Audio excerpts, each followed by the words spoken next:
ndichidhaka munenga dzi-15 dzaOctober ndandina thaidzo ya lukanda zvine zvabidzwa kupfi eczema.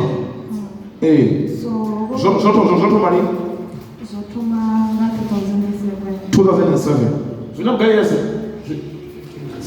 15 years. 15 years ya lukanda lwa ivari nini? Eczema, yes, 15 years. Nanoringedza zvote?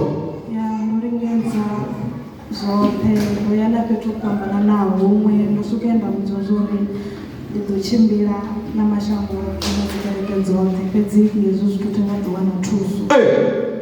Atori mutu wawe akafa kwamba veindira achikuudza mumwe mutu vasimavere ndimurume wasvisvi amen akutozotochimbira nakereke dzota yangu naumwezi azo mara mamusizvokunadzere nda so ndichibva panoni ndati rabereriwa ndaungana chikoroni ndakona zvichingari zvikwini then nganovhemba ndava ndichikotiori ndiuye ayani ndichisuka ayani ndatomototoniwa panooneka mukuru ndavuya pano kerekeni ndichivuya then muti ndava rekandiite mutanzi ndichiita ndava ndichikotaruchidza nazvori then ndobva ndodhikweta apano vava vachikombudza zvori ndikongoporowa then ndichiumira chikoroni zvila zvithu zvambodhitoma zvototuwa chote kusvika zvino nerisubisa zvinepe zvamurava.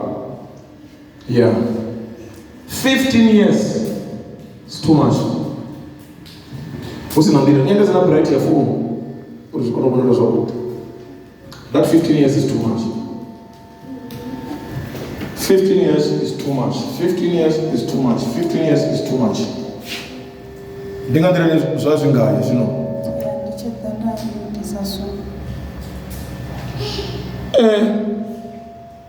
zvino azvichavanga hendira zvinoshanduka kavana vane vakuona kezi vakuona zvikuona zvakuti vakuona zvinoona orukandororomwana kana zvikaona nakapa ane vakavaona rukanda rororomwana mutu uri rukanda rwavo mishonga yote yayogara nane kwavo ndiyadhiva oyanahozvagara kana rikukuona amen navo ndiyadhiva kwayavagara. This is what is happening.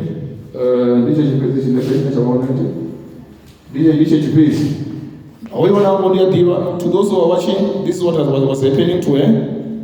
This is how she was looking like. Now she's looking like this. Move the camera closer. This is the difference. This is the difference. Hii ndio ni pambano ni abaona.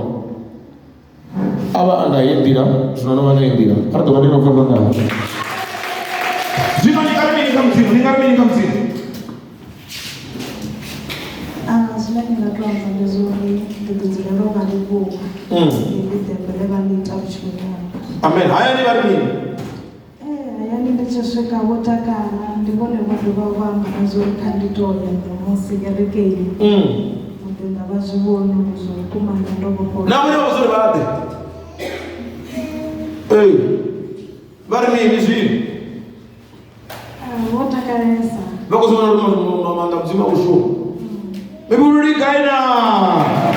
God bless you and the grace upon our life.